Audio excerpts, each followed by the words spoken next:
Olá pessoal, José Eduardo Daronco aqui, analista CNPI da Suno, e hoje estou com a ilustre presença do Kai Shopping, CEO e fundador da Infracommerce. Seja bem-vindo, Kai. Muito obrigado pelo convite, é um prazer de falar com você hoje aqui. Perfeito, hoje a gente vai falar com uma das maiores empresas de e-commerce do Brasil e vai entender como que ela atua, quem são os clientes, como é que está o financial e dando um spoiler, a empresa cresceu. Deu um faturamento de 100 milhões em 2018 e deve entregar algo próximo de 1 bilhão esse ano, tá? Então a gente vai comentar mais sobre. Eu queria, Kai, se você pudesse comentar um pouquinho da sua história como executivo, como que você fundou a Infracommerce. Conta um pouquinho pra gente. Eu sou alemão, cheguei aqui 12 anos atrás e eu era, na Alemanha, diretor de tecnologia e diretor de logística de uma empresa de e-commerce de moda. Então eu tenho um início na minha carreira no e-commerce um pouco nerd, até tenho bastante paixão para esses detalhes de tecnologia, de operações. E eu saí dessa empresa e trabalhei para um fundo de investimento, e esse fundo tinha investido no Brasil. E eu comecei a ajudar uma das investidas aqui no Brasil, mais ou menos em 2009, final de 2009, início de 2010. E depois me apaixonei para o Brasil, me apaixonei para essa empresa, acabei virando o presidente dessa empresa. A empresa foi vendida para a Buscapé Company, para Naspers, no final das contas, um grupo grande de tecnologia também, enorme. E durante 2012 eu precisava pensar o que eu quero fazer da minha vida, no sentido de eu tinha um ano de burnout. E eu precisava pensar se eu queria voltar para a Alemanha, Europa, Estados Unidos, trabalhar para um fundo, ou se eu quero ficar aqui. E no final das contas, eu estava sempre muito feliz no Brasil e eu identifiquei uma oportunidade que para mim era muito claro, que é que tem muitas empresas médias, talvez pequenas, que estão condenados de tratar o cliente deles ao mesmo nível de serviço de um grande marketplace. Naquela época a gente falava de B2W, da Amazon chegando no Brasil, hoje talvez seria mais um Mercado Livre. Caras que despacham os pedidos em 3 horas, 6 horas, tem tecnologia de cima para baixo. Só pegando um gancho, B2W é Americanas, para quem hoje não... é Americanas. Perfeito. Então, o sonho era, esse cara pequenininho, com 10 funcionários cuidando de e-commerce, como ele sozinho vai lutar contra uma mega máquina de um grande marketplace? E esse filme eu já tinha visto na China e nos Estados Unidos, no sentido, os pequenos varejistas e notadamente as indústrias, eles estavam sofrendo mesmo. Eu sempre falo dentro da empresa, aqui posso falar aberto, os grandes marketplaces estavam fazendo terraplanagem em alguns setores do mercado.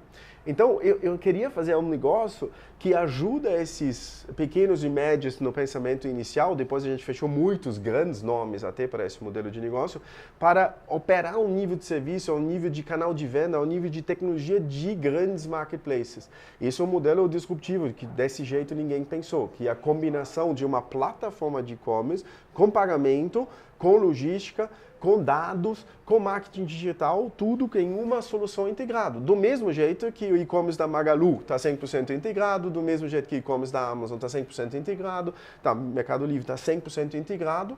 Em vez de você contratar um monte de fornecedores, você contrata uma máquina fechada que luta para você vender mais, que luta para você reduzir seus custos, que luta para você tratar o cliente a um nível de serviço muito, muito bom. Ah, perfeito. E a Infracommerce foi fundada em 2012, né? Então, já começou a explicar, mas eu queria entender um pouquinho quais são os serviços oferecidos pela companhia. A gente sabe que, eu acho que isso é muito interessante, né? A Infracommerce, ela possibilita que o médio, o varejista, ele consiga competir dando a mesma experiência para o cliente final que a Amazon, que os grandes players. Né? A gente sabe que o e-commerce evoluiu muito. Em 2012, eu acho que era um mercado muito, muito menor do que é hoje. A companhia surfou e continua surfando esse movimento. Então, eu queria que você explicasse para o investidor quais são os produtos e serviços que a Infracommerce oferece e quem são, assim, se pudesse dar uma pincelada, quem são os clientes da companhia, quem contrata esses serviços? Perfeito.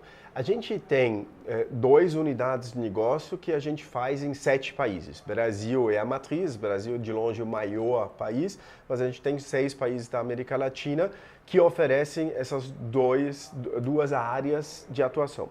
uma área de atuação e e-commerce B2C, um e-commerce para uma pessoa física comprar. É o e-commerce que todo mundo conhece bem. Eu estou entrando no site de um cliente nosso, vou mais tarde, óbvio, falar dos nossos clientes, e eu fecho um pedido, eu recebo esse pedido na minha casa.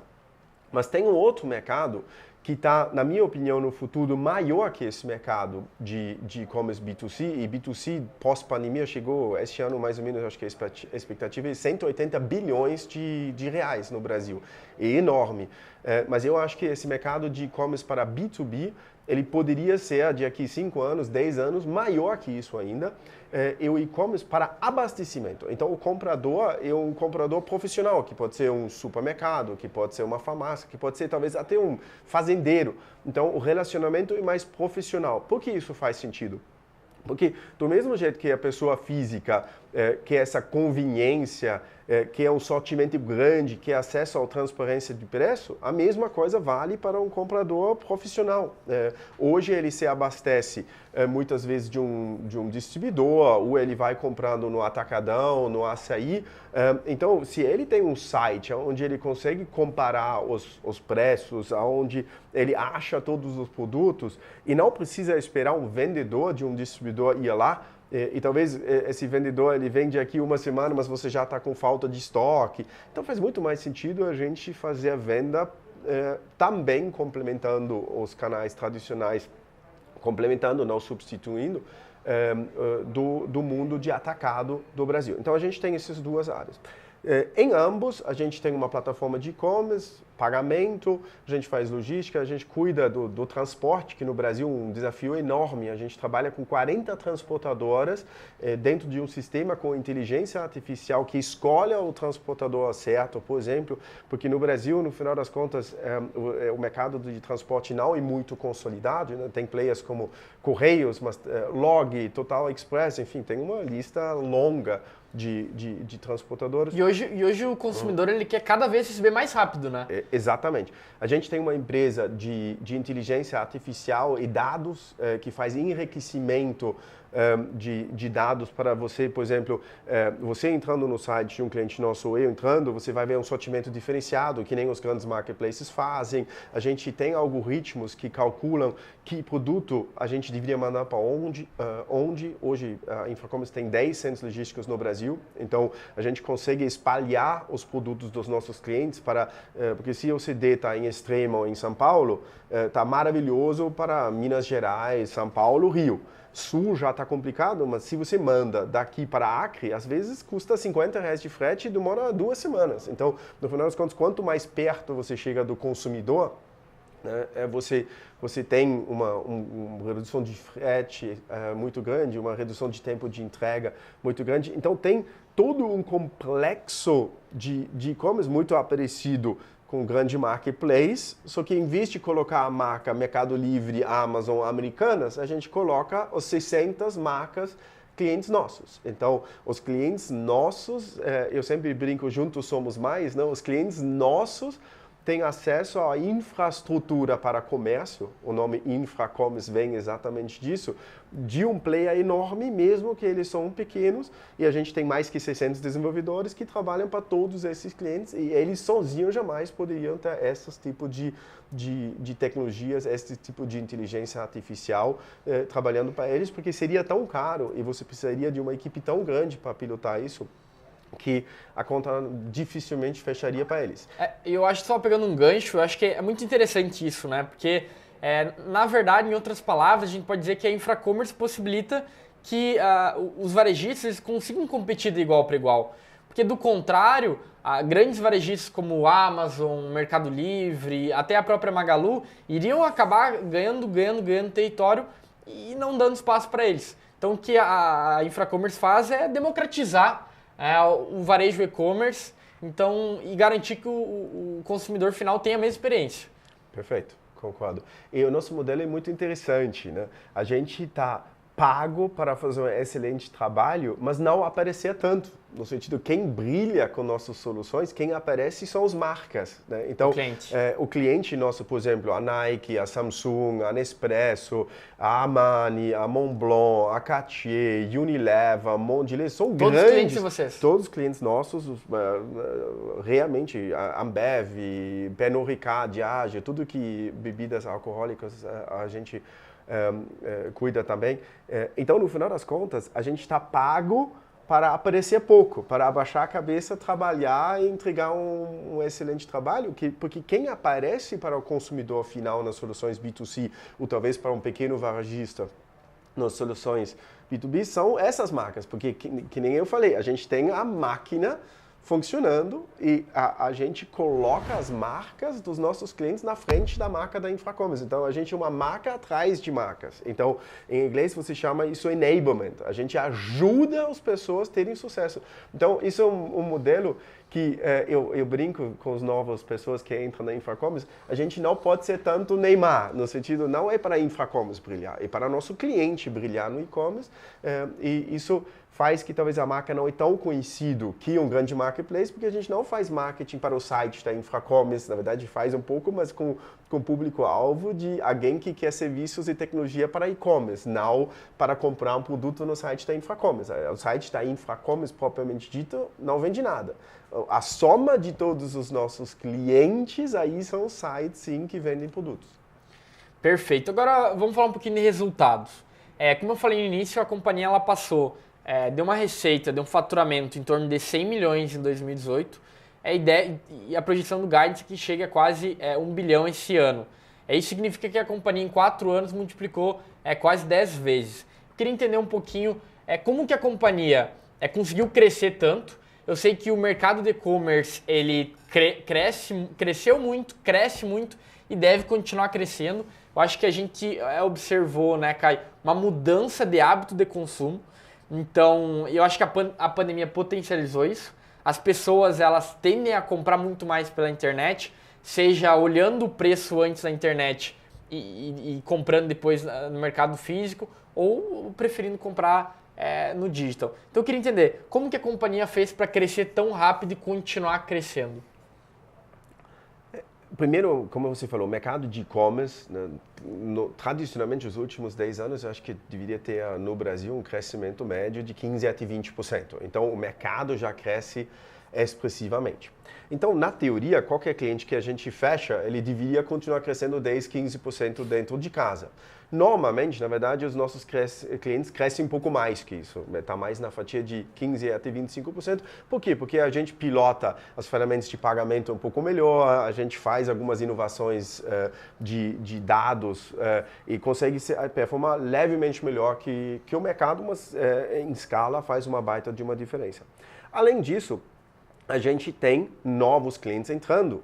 E a gente também vende novas coisas que a gente está oferecendo para a base existente do cliente. Então, com isso a gente consegue chegar em um crescimento bem acima do mercado e por isso o modelo está crescendo tanto. Mas, além disso, a gente, há 2 anos atrás, começou a fazer uma coisa que para a gente no início era novo, hoje está funcionando super bem. A gente comprou empresas, a gente consolidou o mercado. Então, no nosso nicho desses players que cuidam da operação inteira do e-commerce, tinha duas empresas, uma se chamava Snapcom, a outra se chama Tatix, que era número 2 e 3 A Snapcom foi ano passado, né? Foi no ano passado e a Tatix foi no início do ano passado, exatamente. E aí a gente, no final das contas, ganha o corpo consolidando o mercado e fortalecendo a nossa posição, porque a gente era número 1 do mercado, ainda óbvio é agora uma número 1 de verdade, e a gente consolidou o número 2 e 3 para se distanciar mais ainda do número 4. E por que a gente fez isso? Porque a gente viu que os marketplaces estavam investindo bilhões, crescendo muito, e a gente, você falou de 100 milhões indo para quase 1 bi, né? O nosso GMV, o volume de vendas que circula dentro da companhia, ela segue meio que nas mesmas dimensões. Então, estava muito importante esse ano a A gente sinalizou para o mercado financeiro que este ano a gente deveria fazer um pouco embaixo de 13 bi, talvez, de GMV. Só explica para o investidor, o que é GMV? GMV é o volume do faturamento no e-commerce de todos os nossos clientes em conjunto. Então, se a Infracommerce seria o marketplace, o que seria, vamos falar, o GMV, o faturamento desse varejista, de um jeito simplificado. Então, é uma companhia que roda 12, 13 bi, mais ou menos, de volume dentro da empresa, uma empresa grande, temos mais que 4 mil funcionários. Então, o volume agora, hoje, pós essa consolidação, ela é relevante mesmo comparando com o Mercado Livre. Eu não tenho os números exatos de Mercado Livre, mas deveria ser um terço, um quarto do tamanho do Mercado Livre. A gente deveria ser maior que a maioria dos marketplaces brasileiros. Então, eu sempre falava que a gente precisava também ser agressivo na execução, porque se você faz 1 bi desse GMV, dessa venda combinado, você tem uma outra relevância para apoiar nossos clientes nessa ambição nossa de levantar o patamar dele, da operação de e-commerce dele, que tendo 12, 13 bi. Né? Então, no final das contas, para mim, foi um movimento que, óbvio, fortaleceu muito a posição da companhia no mercado, mas ele também estava necessário para poder continuar entregando nossa promessa, dado que todos os outros canais de e-commerce, empresas de e-commerce, estavam investindo muito dinheiro e eu não queria ficar para trás, mas eu queria continuar liderando esse movimento. Perfeito. E a gente sabe que o crescimento ele vem com as chamadas dores de crescimento. A companhia, quando eu pego os números dela, ela acabou dando sucessivos prejuízos no passado recente. Então a companhia cresceu muito o faturamento, cresceu muito o time, cresceu muito o GMV, cresceu algo em torno de menos de 100 clientes para mais de 500, se eu não estou enganado. Mas ela acabou tendo esse custo, esse prejuízo. Então eu queria entender, Kai, e eu acho que é importante explicar para o investidor como que vocês enxergam esse caminho para o retorno à lucratividade do negócio. Eu sei que a escala é muito importante, né? Então, a companhia tem crescido, ganhado escala, isso tem economia de custo, mas eu queria entender qual que é esse caminho, como que vocês estão buscando trilhar ele. Perfeito. A gente montou um planejamento estratégico em 2019, onde a gente falou, olha, a gente vai fazer um movimento de aceleração muito agressivo para consolidar o mercado e conquistar essa relevância que a gente conquistou hoje, e em seguida a gente vai focar em lucratividade de novo. É muito difícil você crescer 10 vezes, que nem você falou, um pouco menos que 10 vezes, mas em 4 anos, e no mesmo tempo você optimizar a eficiência em todas as áreas. Então, como a gente poderia chegar na lucratividade? A gente hoje tem uma margem saudável de 40%. Margem bruta. Margem bruta. Então, e a gente no Q1 e Q2 publicou o resultado, tinha um EBITDA em volta de 8%. Então, no final das contas, a gente tem 40% de gross margin para 8% de EBITDA, que significa que nosso custo da matriz SG&A, né, é 32%. Acho que tem benchmarks internacionais para empresas do nosso ramo, vamos falar de tecnologia no mundo, onde isso dilui até 20%. Não estou falando que a gente vai chegar em 20%, mas para vocês terem uma noção... Né, tem muito mato para cortar. Exatamente, na maneira que você cresce, você dilui o custo fixo, porque o custo fixo cresce muito menos que o custo variável tradicionalmente, que é a receita. Então, no final das contas, o que acontece é que, naturalmente, você crescendo, você começa a abrir EBITDA e lucratividade. Então, a gente vai, vamos falar, suar para fora nosso aparelho de custo fixo, que também tem a ver, a gente fez IPO, né? Então, no final das contas, você precisa de muitas áreas de governança, de auditoria interna, enfim, que são custos que aumentam, mas eles aumentam uma vez só, uma vez que você estabeleceu esse padrão de governança que a gente conquistou hoje, depois ele não cresce na mesma medida que cresce o faturamento normalmente. Então, isso é uma alavanca grande. Então, diluir o custo fixo. A outra alavanca a gente comprou 5 empresas nessa consolidação. Eu falei de 2, mas a gente comprou uma outra operação na América Latina e 2 startups um pouco menores. uma de inteligência artificial, por exemplo, que eu comentei antes. Se você pensa, o que isso traz é uma complexidade temporária de gestão muito grande. A gente, no início, tinha 4 equipes financeiras, 4 equipes de RH, 5 sistemas de RP. Então, no final das contas, estava uma bagunça no sentido de cada uma empresa individualmente estava funcionando super bem. Mas a gente precisava fazer eles virar uma orquestra que funciona junto. Então, nos últimos 1 até 2 anos, a gente está junto com uma equipe interna grande, com uma consultoria, fazendo esse trabalho. E a gente já concluiu talvez 70% desse caminho. E cada vez que você reduz, vamos falar 4 sistemas, 3 sistemas em um, né, você tem múltiplas economias. Primeiro, você não paga as licenças de todas as empresas, mas além disso, você também não paga mais o consultor, a equipe que está fazendo essa migração desses sistemas. Então, também deveria, e dá para ver já com a nossa margem que está aumentando, também deveria acontecer uma redução efetiva de despesas, custos, capex nos próximos anos, simplesmente porque esses projetos de consolidação, eles vão terminar durante o ano que vem. E aí a gente vai ter um resultado mais puro, no sentido uma companhia que roda em uma máquina de sistemas unificados. Eu sou muito rígido nisso. Eu não acredito de você comprar empresas e não fazer esse processo dolorido de integração. Por quê? Se você não faz isso a curto prazo, você tem muito menos investimento, muito menos custo, mas você paga um preço grande disso no futuro. Porque a gente vive no e-commerce de inovação.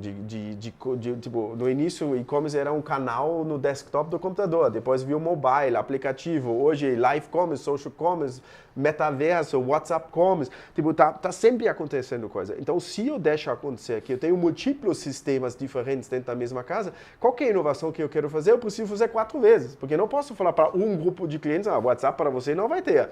Então, no final das contas, a médio prazo, o custo vai na lua, ou você não faz mais inovação bem feito, mas a curto prazo você seria melhor. A gente optou de falar, então, a gente vai ter esse ano de transição de investimento muito pesado em 2022, parte disso talvez até em 2023, para ter uma estrutura, uma máquina 100% integrada de novo no futuro. E eu acho que isso vai trazer resultados muito grandes e a gente já quase estava lucrativo em 2019, quem quer olhar os números do passado, e a companhia sempre foi fluxo de caixa operacional positivo. Então, a gente não está dando lucro, porque a gente está investindo muito radical em um monte de novas tecnologias nessas consolidações da empresa. Então, no final das contas, isso tem um efeito de, vamos falar, um consumo de caixa maior temporário que em algum momento vai reduzir. Então, os dois efeitos em conjunto deveriam deixar a gente muito melhor no futuro.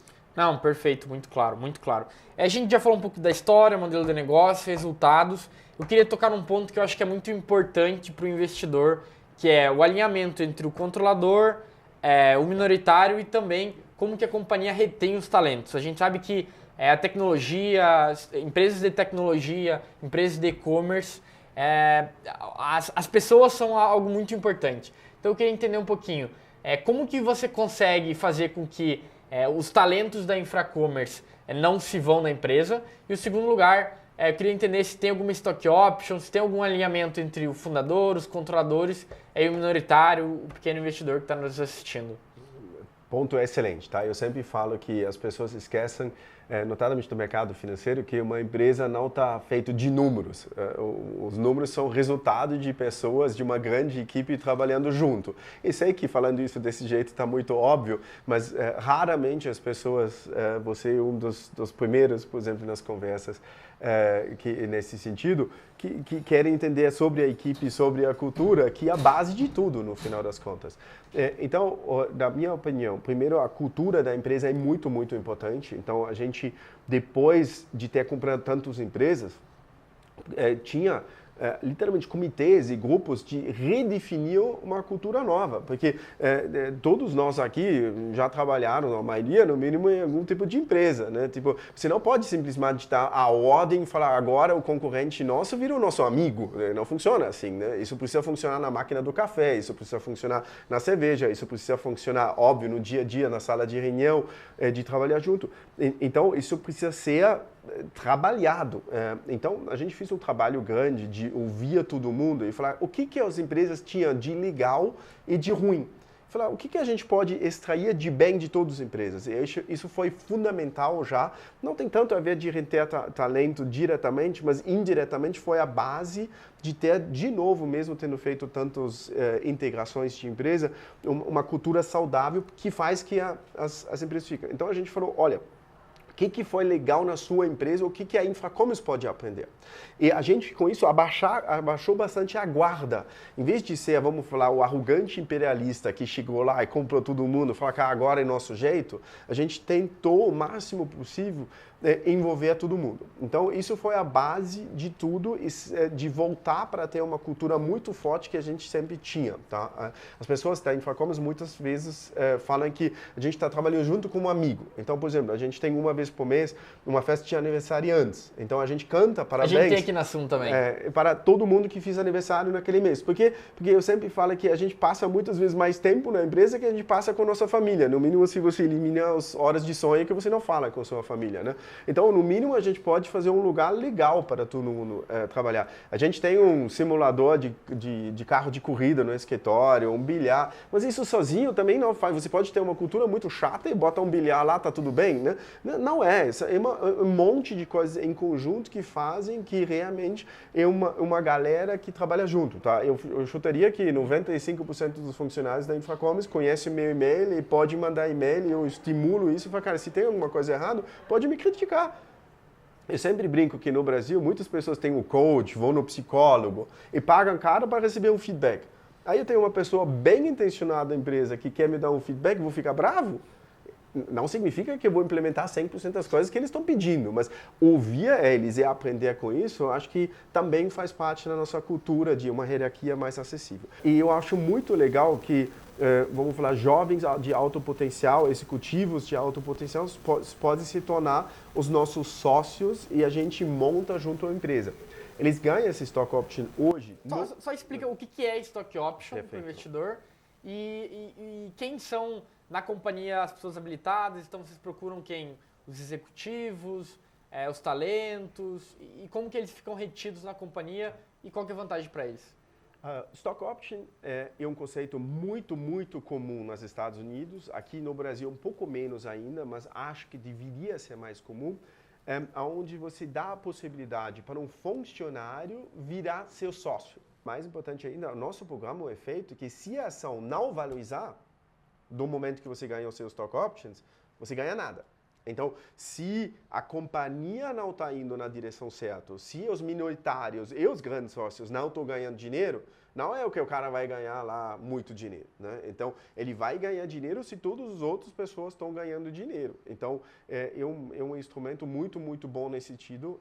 Eu sempre gostei dele e eu acho que notadamente para quem trabalha com tecnologia, com e-commerce, com as coisas do futuro, as pessoas que trabalham nesse mercado, eles querem exatamente isso. Ninguém quer trabalhar na tecnologia só para chegar no escritório às 9 e vai embora às 5. Tipo, certo? É uma galera que quer construir o futuro. Às vezes até tem pessoas que falam que eles querem mudar o país, digitalizar a cadeia de suprimentos. Eu sei que está um pouco exagerado, talvez, para alguns de vocês, mas você realmente muda o relacionamento com essa pessoa e para mim sempre foi fundamental. E uma parte do nosso sucesso é que tem um monte de pessoas que têm uma extra garra de fazer a empresa ser cada dia melhor, muito mais que eu poderia fazer sozinho, né? Então, é um alinhamento muito bom. E eu até li um estudo há 7 anos atrás, dos Estados Unidos, onde se falava que empresa que está sendo tocado por fundadores e sócios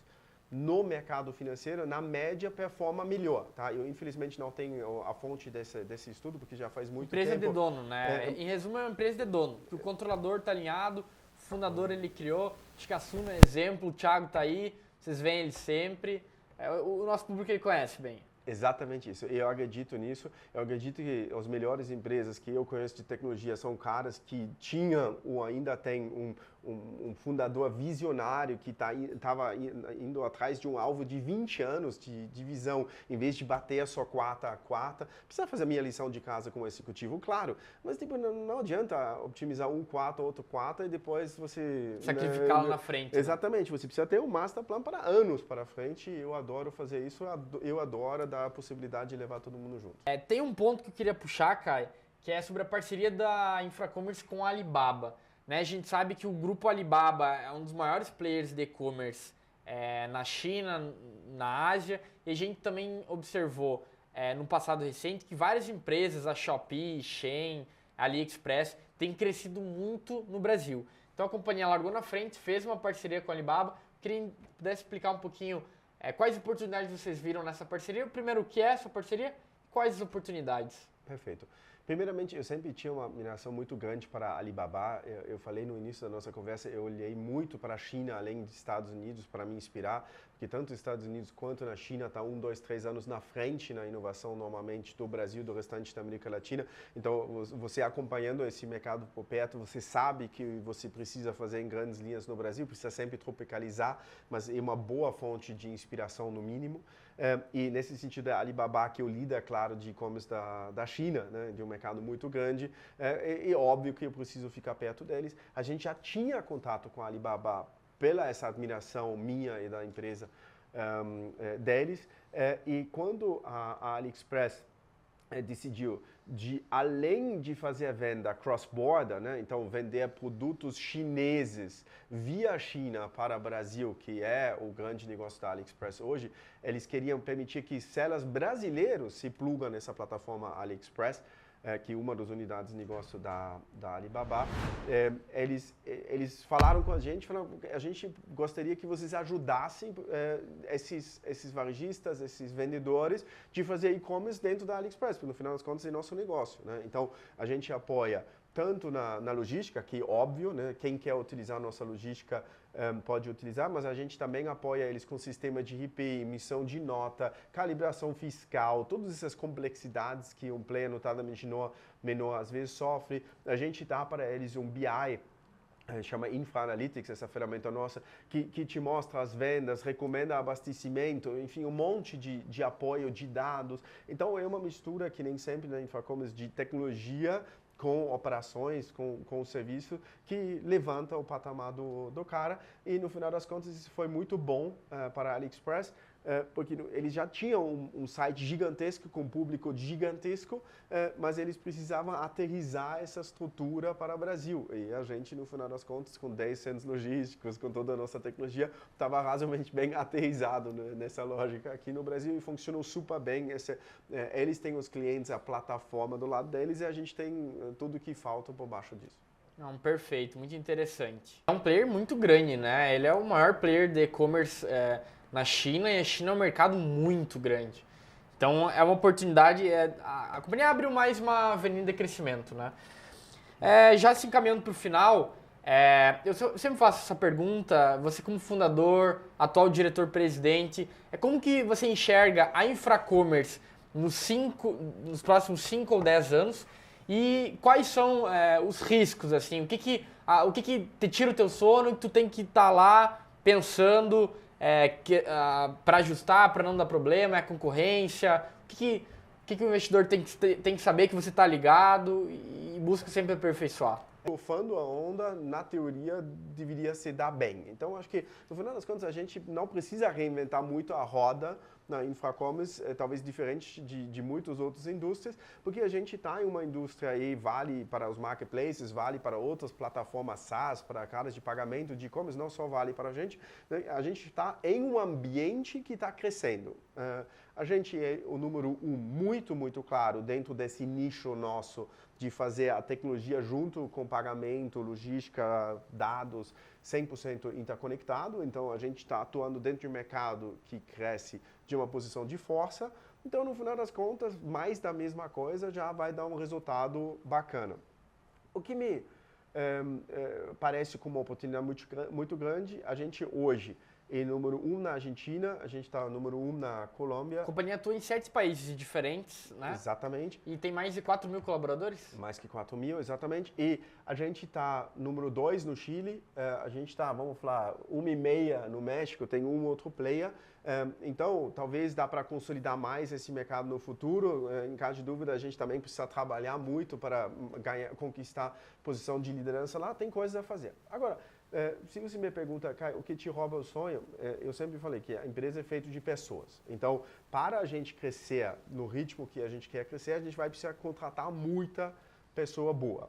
E eu não sei se vocês estão seguindo as estatísticas sobre o número de desenvolvedores que estão necessários no mercado, o número de cientistas de dados que são necessários no mercado versus o que as faculdades estão produzindo todo ano. Tá se abrindo um delta brutal. Então, a gente já está trabalhando com um pequeno projeto de desenvolvedores de software na Índia. A gente montou outro pool de desenvolvimento na Argentina. A gente comprou uma empresa de inteligência artificial e dados. Então, a gente está tentando fazer o máximo possível de, vamos falar, criar opções para atrair esse talento, porque tem um risco que para todas as empresas de tecnologia crescendo, os bons, mesmo agora que a tecnologia está passando por uma crise, né? Empresas como nossos e muitos outros, mesmo assim, estão andando super bem. Está claro que vai continuar crescendo e vai consumir esses recursos do mercado e talvez mais que existe. Então, eu estou muito preocupado de como eu garanto, por 5, 10 anos, uma empresa de tecnologia, quanto os recursos fundamentais, por exemplo, desenvolvedores de software, por exemplo, cientistas de dados, estão ficando cada vez mais escassos. Então, e a tecnologia tem sido cada vez mais importante no e-commerce, né? Não, na verdade, o segredo do sucesso de e-commerce, na minha opinião, não é só tecnologia. Às vezes eu brinco falando que se você olha para a Fórmula 1, por exemplo, não é só o carro de Fórmula 1 que faz que você ganha. Então, se você tem uma tecnologia ruim no seu e-commerce, no seu carro de Fórmula 1, nesse exemplo virtual, você nem precisa começar a correr na Fórmula 1, óbvio. Mas se você não tem um túnel de aerodinâmica para fazer o fine-tuning do seu carro, se você não sabe trocar o pneu em 2 segundos, colocar a gasolina, não sei, em 2,5, né? Eu sempre brinco, a equipe de Ferrari tem 900 funcionários e parece que tem lá 20 caras em volta do carro no dia da corrida, né? Então, o InfraCommerce é um pouco parecido com isso. Essa combinação de tecnologia com o serviço, em conjunto, na minha opinião, ela está disruptiva. Perfeito, perfeito. Acho que foi muito claro, foi muito boa a conversa. A companhia ela tinha feito uma oferta 476, estava restrita para o investidor pessoa física, mas a partir do dia 7 de novembro liberou essa negociação. Então todos os investidores pessoa física quiserem se tornar acionista da InfraCommerce, é só entrar no seu corretor, no home broker, encontrar o ticker lá, você vai conseguir achar. E também, se você ficou com alguma dúvida, quer conhecer mais a empresa, tem o site da RI. O site da RI é bem completo, tem uma apresentação da empresa, os resultados, um pouquinho sobre o negócio, os clientes. A companhia tem mais de 500 clientes. O Caio acabou falando um pouco, a Nike, a Armani, muitos clientes interessantes. Então, muito obrigado, Caio, pela participação, pela disponibilidade, tá aqui falando com os investidores e também apresentando a companhia, né? Eu acho que é muito importante. Aqui na Suno a gente, assim como falou sobre a cultura, e sobre as pessoas que querem democratizar o e-commerce para o país, aqui na Suno a gente tem uma filosofia de democratizar o acesso ao investimento. Concordo 100%. Né? Antigamente, o investimento, falar com os executivos, ter essa oportunidade, era algo raro, era algo exclusivo. O próprio investimento era algo muito caro, muito inacessível. Eu acho que essas lives, esses conteúdos servem justamente para conectar o pequeno investidor do executivo, da empresa, do fundador, mostrar o que é a empresa. Porque o que a gente fala muito aqui é que algumas pessoas às vezes acham que investimento, as empresas da bolsa são um ticker de loteria, algo que vai comprar, vai subir, mas não é assim. Aqui a gente falou com o Kai, diretor-presidente da empresa, fundador, a InfraCommerce tem mais de 4 mil funcionários, emprega muita gente em toda a América Latina. Eu acho que é muito importante passar essa mensagem, por isso agradeço aqui em nome da Suno, em nome dos investidores a presença e passo para a despedida. Muito obrigado pelo interesse hoje de assistir esse vídeo com a gente até o final. Obrigado pelo convite, parabéns pelo trabalho incrível da Suno, tá? Eu sou mega fã, eu acho que é fundamental e bem espetacular de democratizar a informação, tá? Eu acho que no passado a gente tinha muito esse mundo que a pessoa física investindo na bolsa, ela tinha nem metade da informação que os grandes bancos, grandes fundos tinham, porque simplesmente tinha pessoas que estavam fazendo isso 24/7 dentro do banco e a pessoa física demorava para achar toda essa informação, não tinha acesso por isso. Então vocês estão democratizando e agregando valor para as pessoas dentro de um mercado que está muito iniciante no Brasil ainda, né? Pessoa física na bolsa em comparação com os Estados Unidos e muito pequeno ainda e na minha opinião vai crescer muito. Então é uma plataforma para eu falar da minha paixão para infracommerce, para e-commerce e além disso a gente pode trazer informação para todo mundo. Tô bem feliz de fazer isso e pode contar comigo, tá? Até convido vocês e você de ir visitar nosso escritório, falar com um cliente nosso, falar com a equipe de tecnologia, talvez visitar um centro logístico. Seria bacana para tangibilizar um pouco tudo que eu falei hoje. Mas mais uma vez, obrigado. Eu tenho certeza que vamos fazer mais desses no futuro. Vamos sim. Muito obrigado, pessoal, e até a próxima.